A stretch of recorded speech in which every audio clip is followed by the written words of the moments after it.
podcast is part of the Sports Social Podcast Network.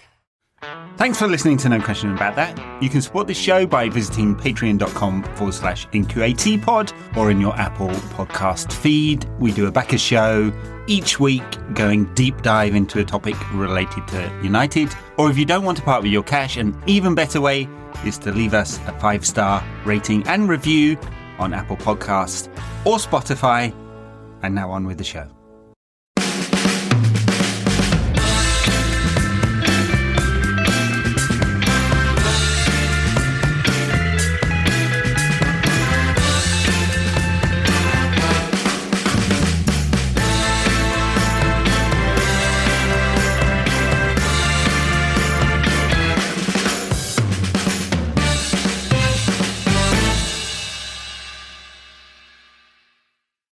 Welcome to No Question About That. This is United Inc., our football finance show with Subprime Goals, also known as Jamie.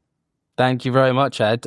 Pleasure to be back, and hopefully we've got some more insights to share with people. Oh, we certainly have, yeah.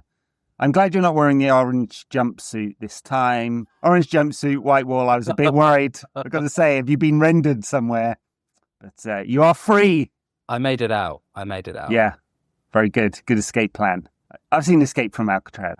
Dig through the walls. And we've all seen Shawshank Redemption as well. Yeah, exactly. Yeah. You'd go through that sewer, wouldn't you? Today, we've got, for the fact that not much has happened since we last talked, there's actually quite a lot to talk about. So we're going to do a little bit of an update on where we are post Q3, some analysis on our cash position. You put out a very good tweet on this one, which provoked quite a lot of comments. So we'll go through some of that. You're thinking about where United are in cash. Very important, of course. People always forget this one. We'll talk a little bit about transfers, why they're taking so long, what it actually means to do a deal of £60 million. We've got to quote it in dollars, right? Because that's what The Athletic says. $80 million. 240 billion yen. We'll talk about what the worst case scenario might look like on sales, because right now there's a lot of good reason to panic about that. Or what the upside might be if you want to be more positive about this, and some other stuff around the market which might affect United, the merry-go-round on transfers, some sell-on clauses we've got, and so on. Let's get into it.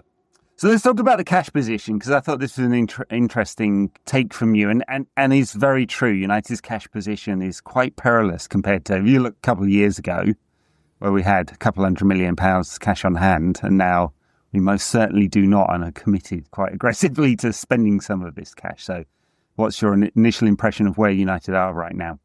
Yeah, so look, we obviously discussed the 3Q results in great detail, and they were definitely more on the positive side. And I think the positives were the profit and loss position.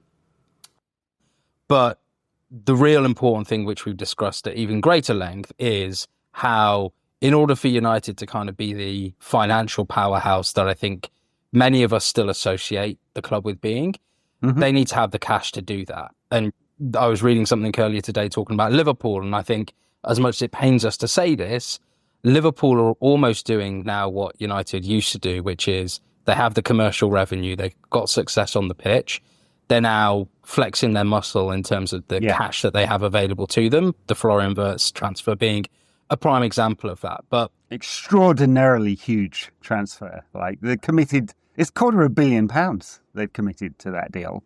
And in wages and transfer fee, and it's massive, but they can do it, right?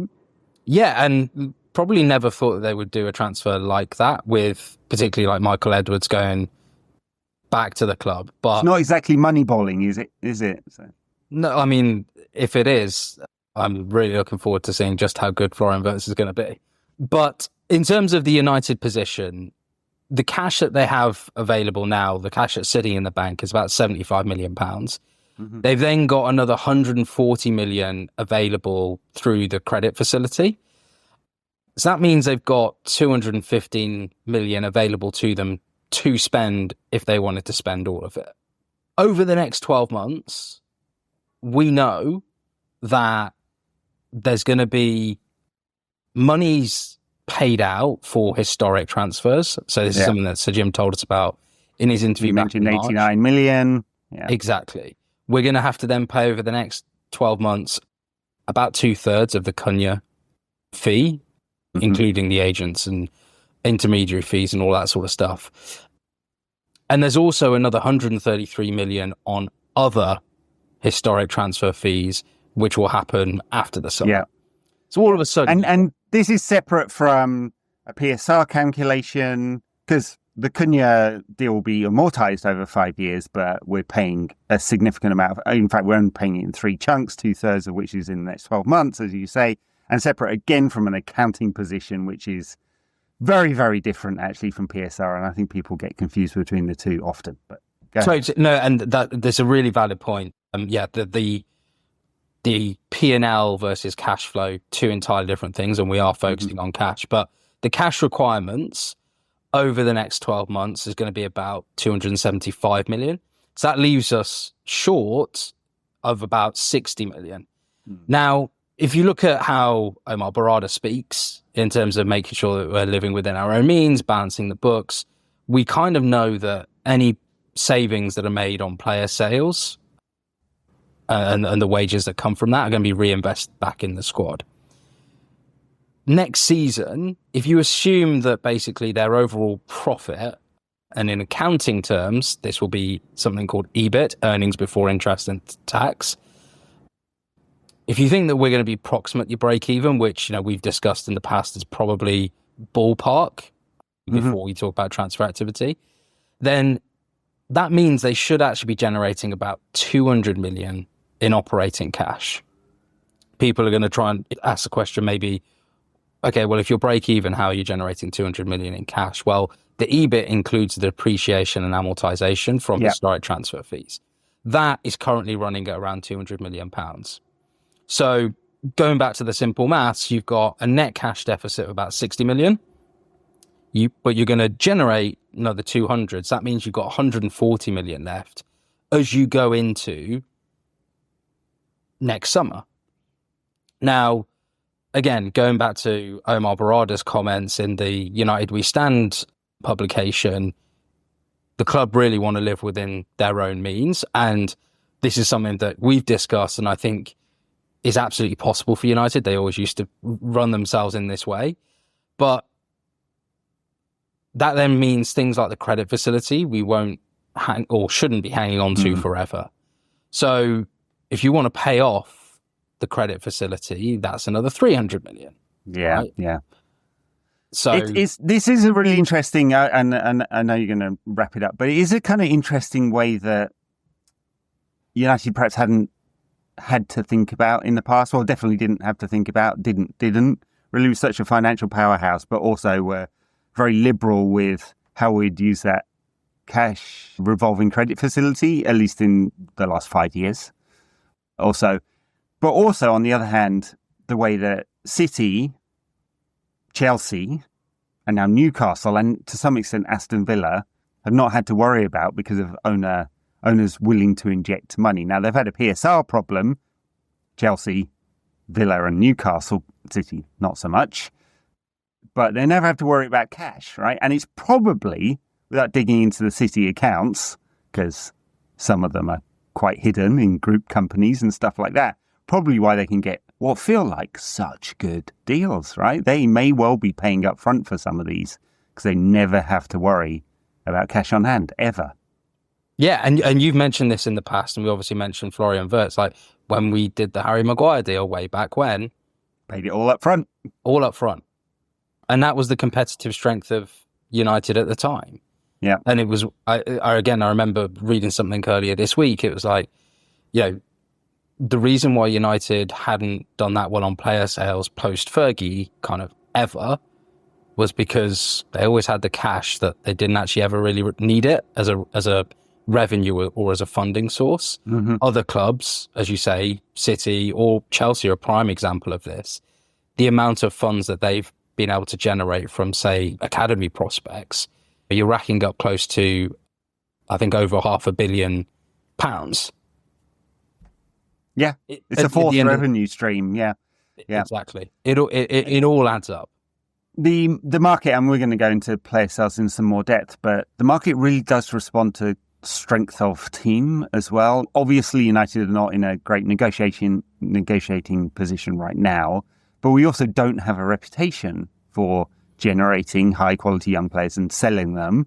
And we always want to sell at the wrong time, right? So we're selling players when they are deemed surplus to requirements and therefore not that attractive. And we have very high wages, and we have now not so much, but historically had a very high wage bill, and wages and transfer fee go together, right? They're core and complement, as you'd say in strategic terms, right?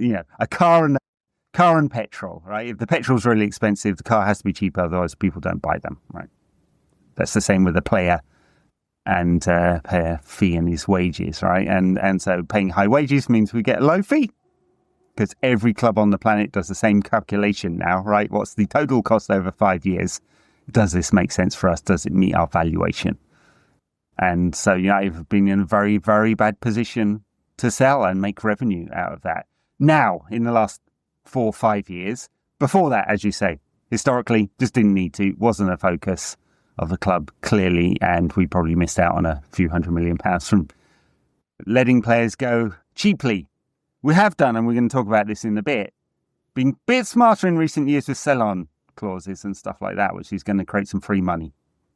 Totally. And I think, wrapping up that point on cash, if you think about the ownership structure, if you think about the financing, all of this points to us needing more money in some way, shape or form. Yeah. And there will be a choice ultimately, which is, do the ultimate leaders and owners of the club want to supercharge this or fast track it or not? And there may be a conflict there, no? Exactly. And that's good. Yeah. I think it'd be a great room to be in when those conversations and negotiations are happening. But I think quite simply, that's what it boils down to, because when you put in the bigger picture of, well, okay, we've got a stated goal of building a new stadium now, and that needs to be funded. Well, okay, you can get your profitability up by having a slightly lower wage bill, but that is going to take time. If you don't have the on-pitch performance and the additional revenue streams that generates, both on-pitch revenue and then the commercial benefits of that, put yourself in a really, really difficult position. Yeah. Now, if we weren't in this current ownership structure, if it was just Sir Jim or the Qataris or whoever, right, then it would be a lot easier to think about how you do that refinancing or how you inject owner funding just to maintain the cash position, because he could float cash and it not be, you don't have to, you can think about it separately from PSR.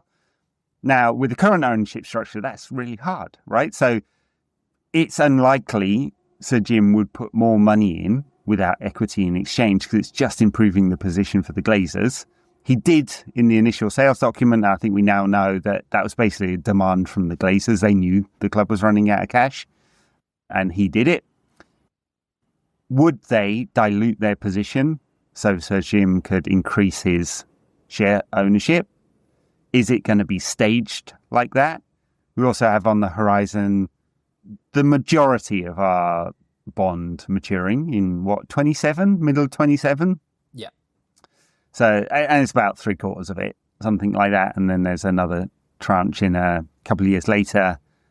It leads to some, as you say, fascinating conversations about ownership, power, ego, money, which is all the Glazers care about, and ultimately the success of United or not, or maybe even the how fast is our pathway towards being the United of old again.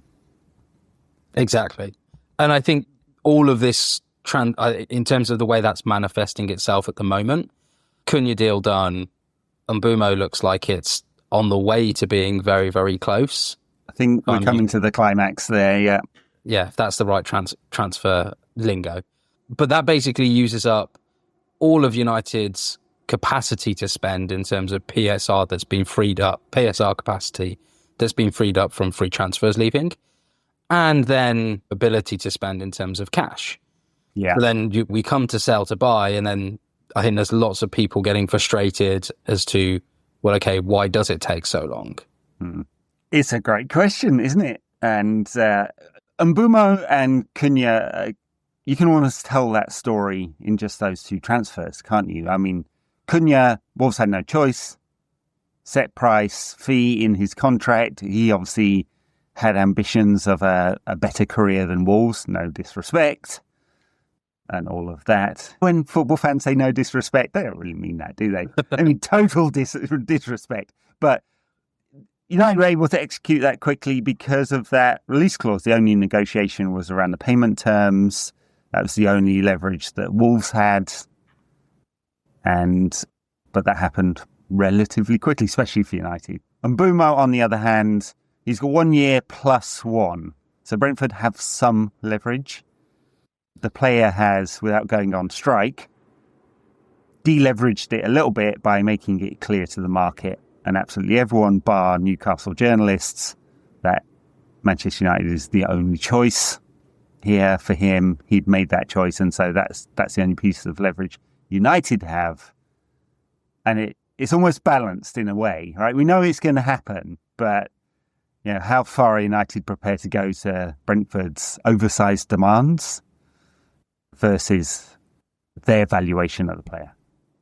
I think that sums it up beautifully, and I think this is where, if United were being really coy, they wouldn't have done the Cunha deal.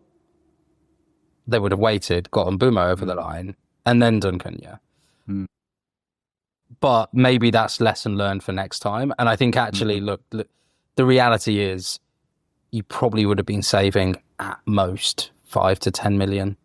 And there is also the downside that at the moment, there's a quoted fee for Garnacho, as I understand it, of £70 million. Well, Brentford could have just, if the Cunha deal hadn't have happened, they could have just benchmarked Mbeumo to that 70 million.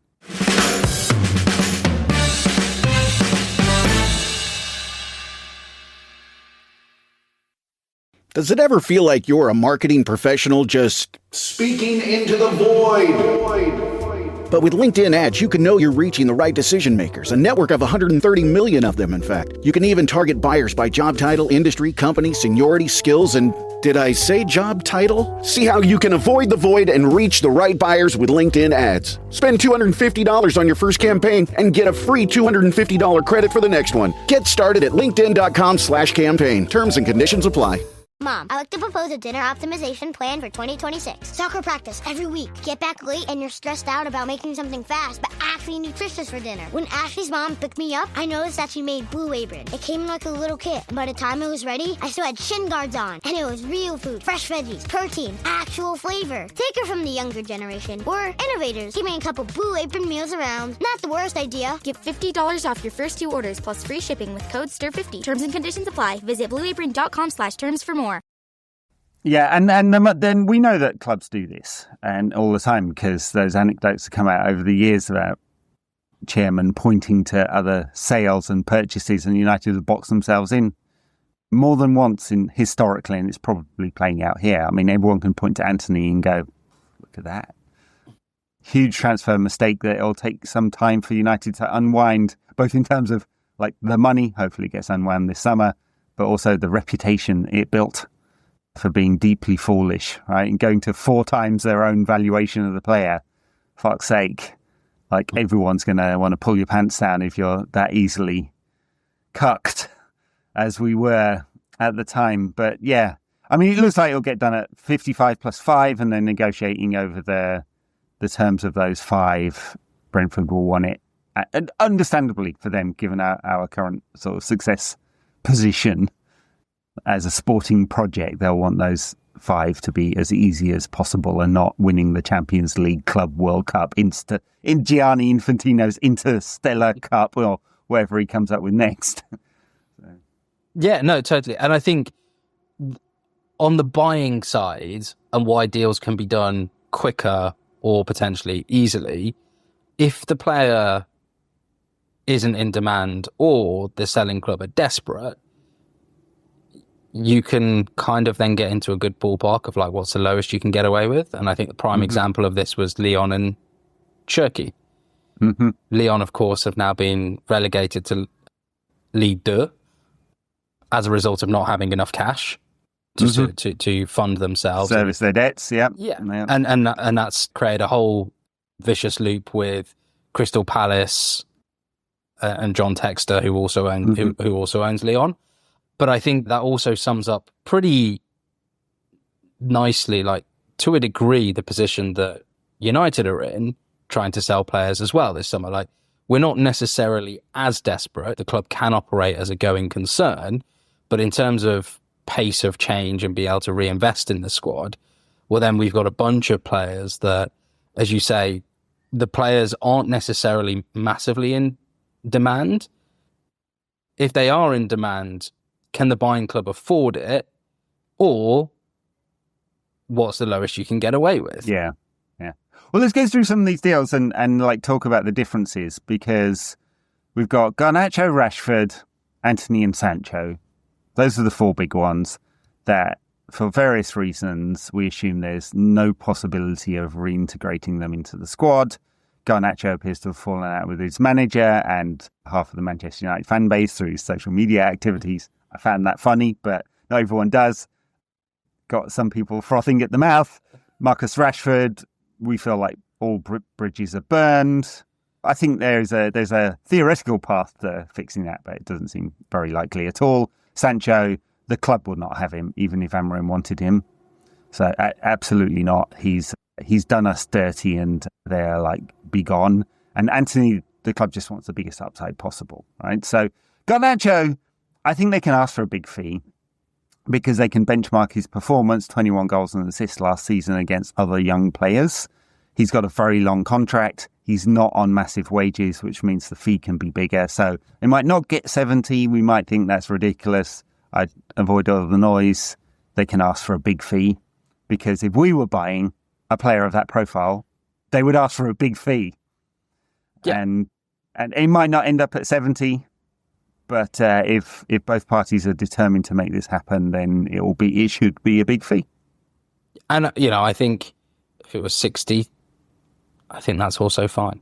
We'd all feel pretty good about that. I think, given that will all return to the P&L and the PSR position. So Rashford, a little more difficult, I think, just because of his very high wages and market perception around his underperformance.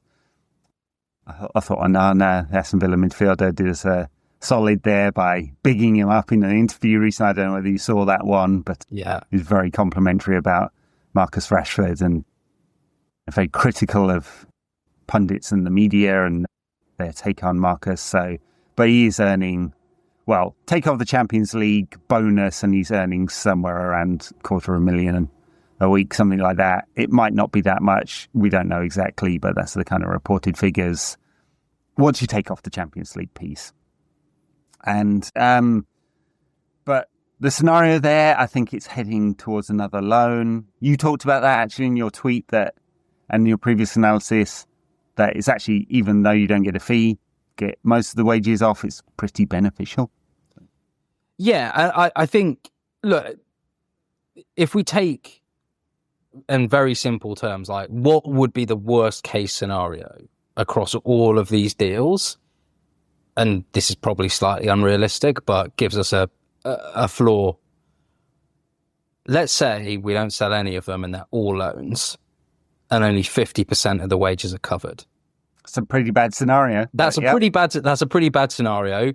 Potentially for Sancho and Rashford, like somewhat realistic, maybe slightly unrealistic for Anthony and Garnacho. But that alone is 20 million in savings, both in terms of cash and PSR. So, like, when I look at that, I'm like, well, okay, that still gives a little bit of wiggle room to do something else in the market. Maybe it's only one player, but there is something there.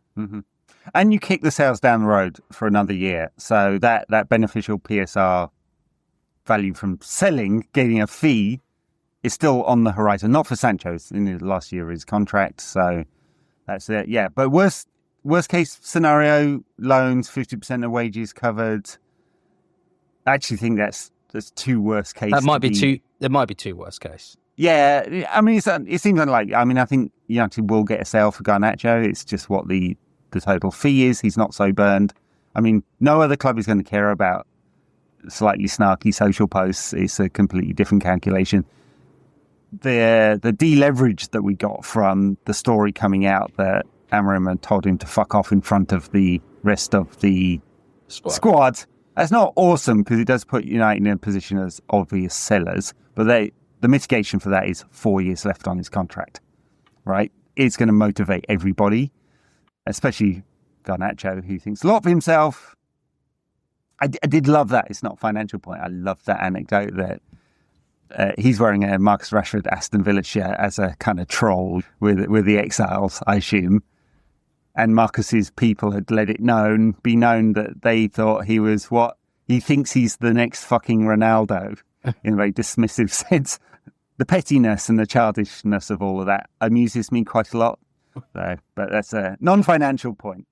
What's the worst case scenario with Antony? Because we'd had reports recently where Betis were looking to do a deal, although they're selling Johnny Cardoso. It's obviously to bring Antony in would probably be their biggest ever transfer.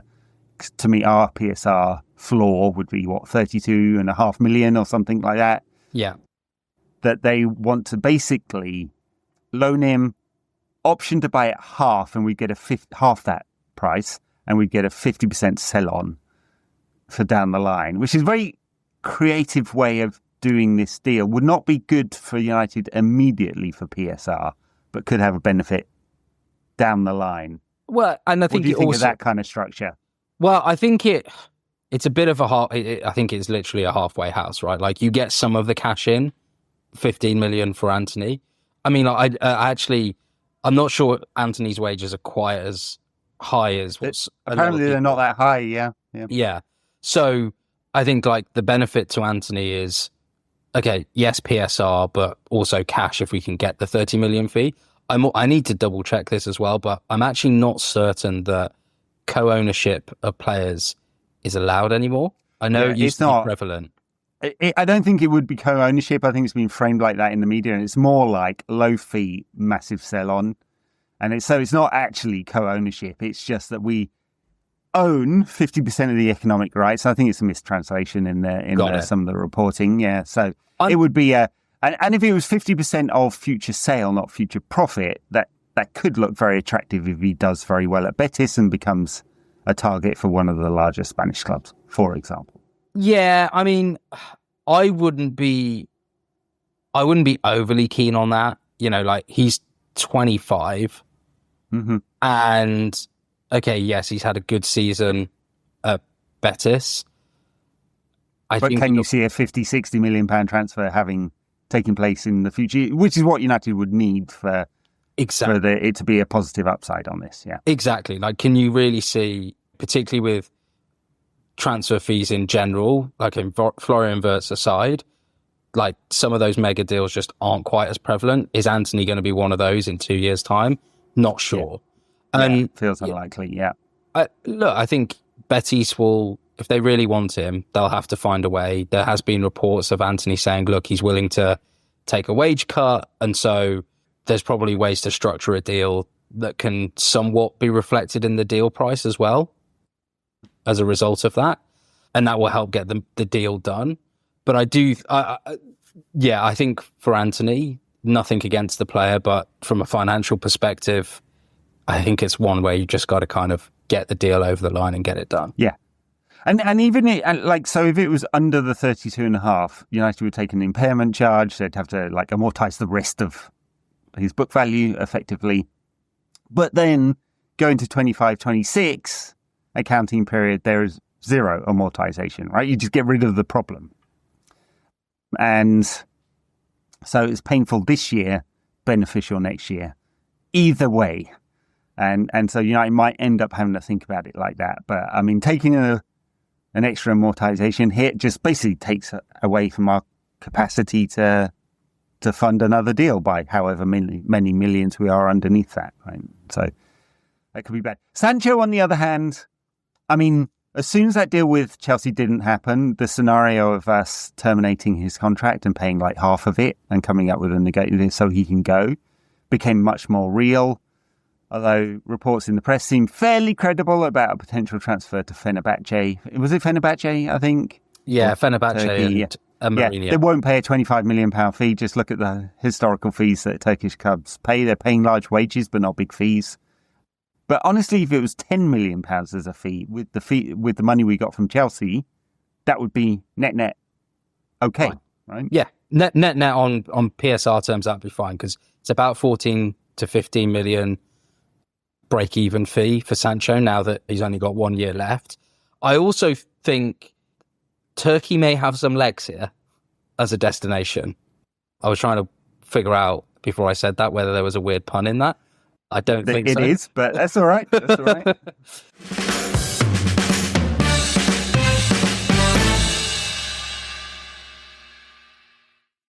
It's the final chapter of the college football playoff. It comes down to this. Miami's unmatched grit and tenacity through the postseason has led them home. The national title now within reach. They are confident. They are battle-tested. Undefeated Indiana, led by Chris Signetti and Heisman winner Fernando Mendoza, have the chance to take home their first title and claim college football immortality. The most remarkable turnaround in the history of college football. The College Football Playoff National Championship presented by AT&T. Monday at 7:30 p.m. Eastern on ESPN and the ESPN app. Año nuevo, los mismos Extra Value Meals en McDonald's. Ahora te puedes llevar 2 snack wraps y papitas y una bebida mediana por solo $8. Solo por tiempo limitado. Precios y participación pueden variar. Los precios pueden ser más altos en Hawaii, Alaska y California y con entrega. This episode is brought to you by Stouffer's. Here comes 3-time juggling champion Natalia Rogers. She's juggling law school, her TA job. Oh, narrowly catches the laundry. What's that 4th ball? Parents unexpectedly showed up at dinner time? Is that too much for Natalia? Not with Stouffer's Chicken Alfredo and its mouth-watering mix of Asiago, Romano, and Parmesan. When you're juggling 4 things at once and the clock strikes dinner, think Stouffer's. I think Turkey may have some legs. And the reason I say that is that a deal for a Turkish team buying someone like a Sancho is probably more affordable for a Turkish team than it is elsewhere in Europe. Now, why is that? I think it's because of the tax structure in Turkey, which we're about to get into some really nerdy stuff here, but effectively, things like taxes on income for footballers in Turkey can end up being only 20%.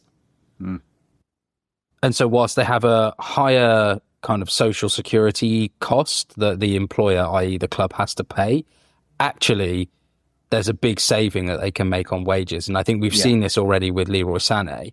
So yeah, they effectively outbid Bayern, who were offering him a new contract. Exactly. And they've guaranteed, well, I say guaranteed, they're paying Sané 9 million base salary net of taxes and 3 million in bonuses per season. That in gross costs to Galatasaray before social security, that's like 15 million euros a year. For a UK club, just as a reference point, they would have to pay 24 million euros a year. So close to a 10 million saving. If you look at Sancho, he is probably earning net of taxes about £7 million.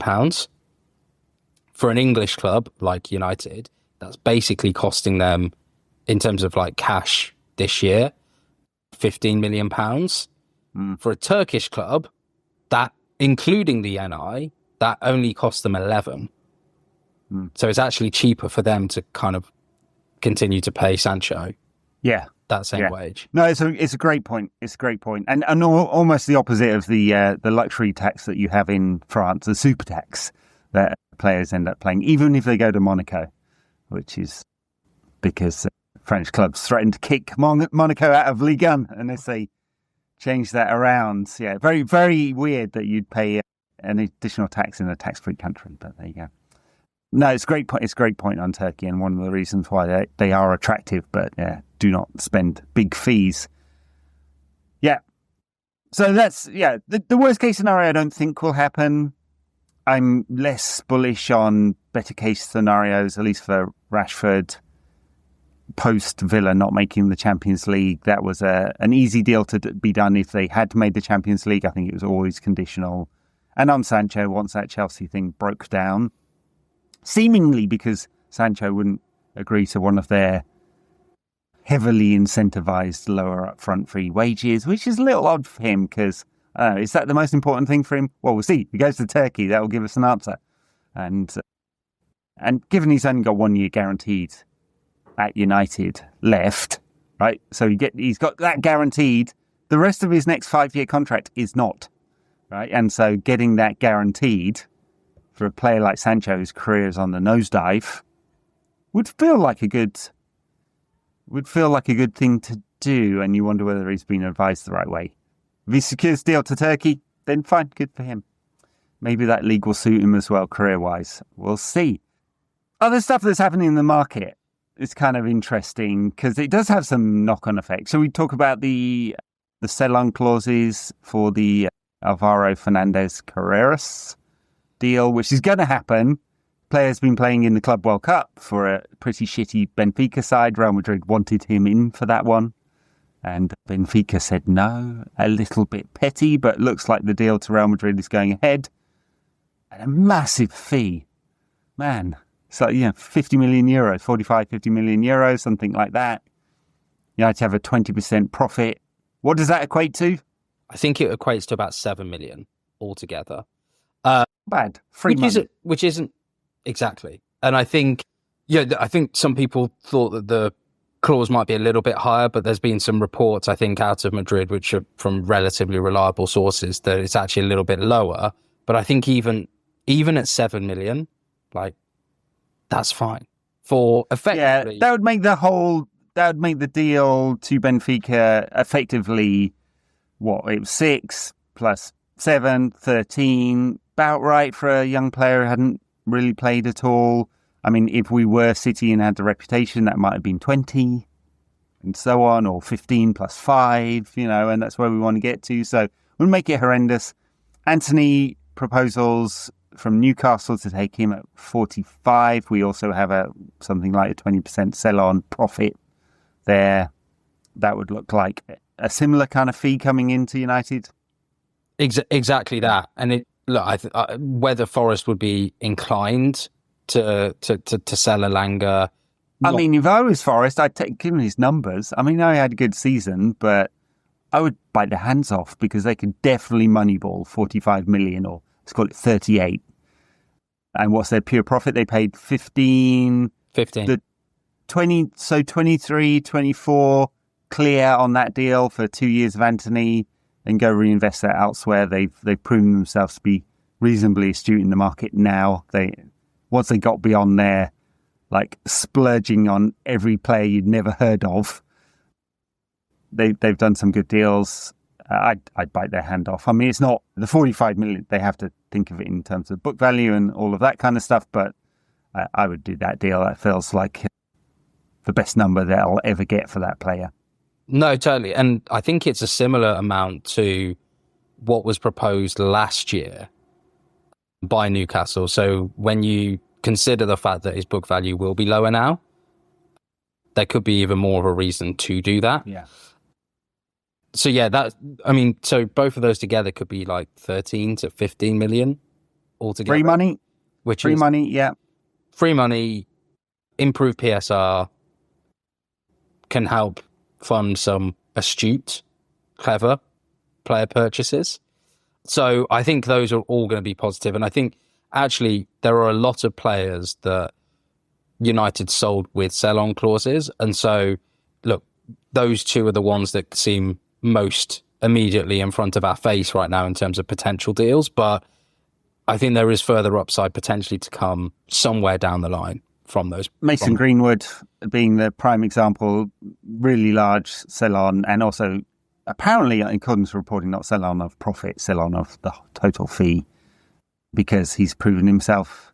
I mean, he's got 20-something goals, second top goal scorer in Ligue 1 this year, and that would be very attractive for an awful lot of clubs, and knowing the quality of the player and all of that. So at some point, he may want to move out of Marseille. Marseille's a massive club in its own right, and crazy mad fans.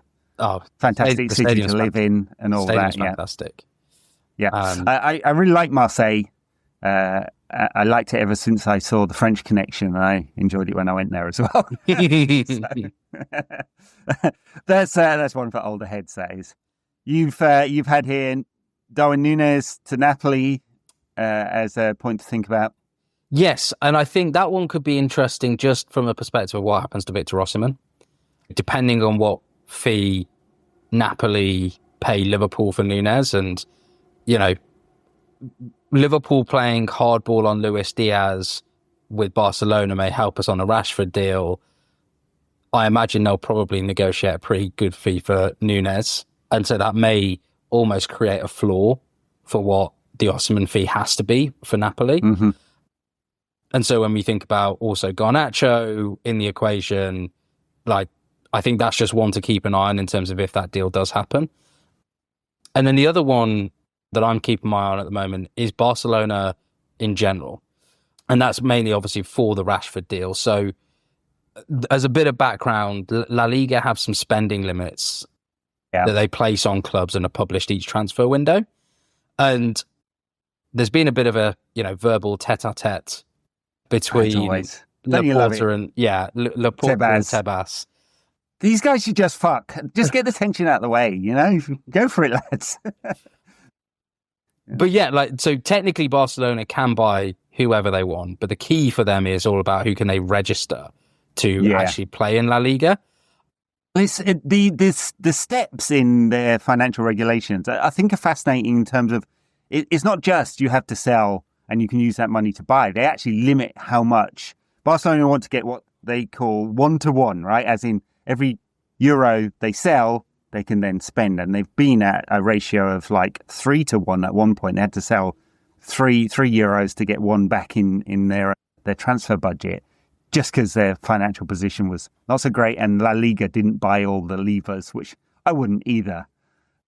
And neither did the private equity firms that have invested in Barca TV, for example, now regretting their particular spending. And had to take a write down, I think, on the valuation in their latest accounts. But yeah, basically, Barcelona need to sell players to free up capacity to spend. They're trying to sell younger players at the moment, and they want another forward. They need another forward. As brilliant as Rafinha, Lamel and Lewandowski are and were last season, Lewandowski's not getting any younger, and they're one injury away from being quite short in forward areas. So that's why they're looking at Diaz and Rashford and so on and so on. Exactly. And I think they've just moved on Fati to Monaco on loan. I think there's another 6 or 7 players that they're potentially trying. How much do you think they regret not taking Ed Woodward's 100 million offer for Ansu Fati, and how much of a bullet do we dodge? Yeah, well, brilliant player. Injuries just destroyed him, I think. Yeah. Hey, look, they may not have any spending issues if they had managed to sell him at the right time. But yeah, just them selling players or getting players on loan, I think, are all going to be important for the Rashford deal. They're another club where I don't think cash is necessarily an issue, but the restrictions that have been put on them is. They've already sold, or they've already moved on 2 players. I think Clement Lenglet and I can't remember the name of the other player. But one of the younger defenders they're selling on. Yeah, just gone to Como. Balde, maybe. Oh no, really? Did Balde go the left back? I forget. There you go. Great analysis from us there, but yes. I mean, the one thing that Barcelona have as a kind of strategic advantage over everyone else, despite their financial position, is their ability to churn out really high-class players out of La Masia. Everyone in Europe is looking at that going, have we not been able to replicate it? I mean, part of it is the fact that they are the biggest club in a very large area. The whole of Catalonia, effectively. They don't really have any competition for the best players in that area, and they're very attractive to young players who they do take away from other clubs. But that is free money. They churn out these players. They either go into the first team and it's a player they don't have to buy, or it's the player they can sell for some very good fees sometimes. Yeah. And look, the player was Alex Valle, not Balde. Okay. Not Balde. Yeah, good. Yeah. bringing it back to United and recent news, obviously Nick Cox has left, and I think he's done an incredible job at, I think, levelling up the academy from where they were. Yeah, 2016, and we got smashed 9-0 by City and all of that, right? So, yeah. And I think whoever comes in is kind of starting with a real good, solid foundation, and it's like, where can you take it from here? And I think someone who is adept at, I think, doing right by the player, but also getting the transfer and the deal values right for those players is going to be critical, because whilst there is lots of talent in that academy that's proving itself at the moment, the reality is they're probably not going to be another class of 92. If they are, fantastic, but we're going to need someone who can really, from a financial perspective, at least kind of keep Manchester United's interests as well as the players' interests at heart. Absolutely. And Johnny Evans has returned to the club as a player liaison for loans. That's a pretty important role. You want to make sure those loans are going well. It's important from a financial perspective because it's either a pathway into the first team at United, or you want them to have the best loan possible so you can then sell them. You don't want what happened with Ethan Wheatley, who's a very good young player, went to Walsall, didn't play at all. You can't sell him now, right? He's going to have to... And not that I'm suggesting United were trying to sell him, but if they were trying to sell him this summer, it'd be very difficult to do that because there's no proof points.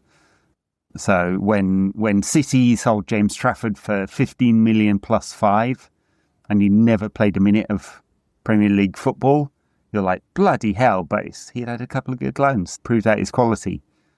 And right now, United would probably take James Trafford as a replacement for Onana. So, yeah, absolutely. That'd be very important. Academy director, plus also under 23's first team coach is also needed. That's part of the pathway. It's a hard hurdle, that one, I think. The player. So, but we almost couldn't wish for someone better to make that decision, make that call. It'd be very attractive. There'll be a lot of applications for that position. A lot of people would want it. And Jason Wilcox, having been in that role himself at City, like, he must have a very fat black book of similar profiles that he must have. I don't think we could have a better person to make that call now as the director of football. Totally. And Christopher Favell, who's also there, with some of his experiences, I think he will also know a fair few people. And so don't necessarily need a swift decision, just make it a good one. Yeah. Yeah, absolutely. Fantastic. So we're running out of cash. So Jim, open your wallet is the message from this. Again. Yeah. You've got a very, very large wallet. Use it. Unfortunately, let's hope. Very hard pivot here. Very hard pivot, but stay with me. Peace deal in the Middle East. Very, very good. Please, from a human perspective, from geopolitical perspective, but also we don't want the oil price spiking because that is what Ineos spend their money on to turn it into these little plastic pellets which they sell. High fuel costs means Ineos in real trouble. That's bad for United. You're following? So peace in the Middle East is part of Make United Great Again. Thank you very much. What an ending. What an ending. Jamie, Subcrime Goals on Twitter and Blue Sky and your Substack. Thank you very much. Thanks a lot, Ed. Until next time. Bye now.